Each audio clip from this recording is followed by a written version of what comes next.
پاکستان کی تاریخ کا شاید سب سے بڑا سکینڈل آئی ایم ایف سامنے لے آیا۔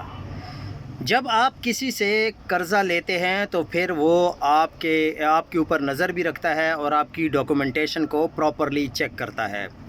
پاکستان نے پچھلے 2 سال میں معاشی تباہی کو چھپانے کے لیے 11 ارب ڈالر کی امپورٹس درآمدات کم دکھائی ہیں۔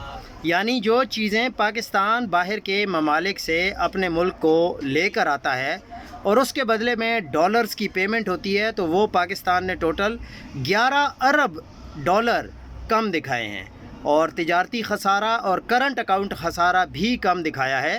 آئی ایم ایف نے یہ تاریخی فراڈ پکڑا ہے اور حکومت سے جواب مانگا ہے۔ جب آپ کے پاس دکھانے کے لیے کچھ نہ ہو تو پھر آپ اسی طرح فیکٹس فجنگ کرتے ہیں اور آپ ڈاکومنٹس کو غلط رنگ دیتے ہیں، لیکن پکڑنے والے پکڑ لیتے ہیں پھر۔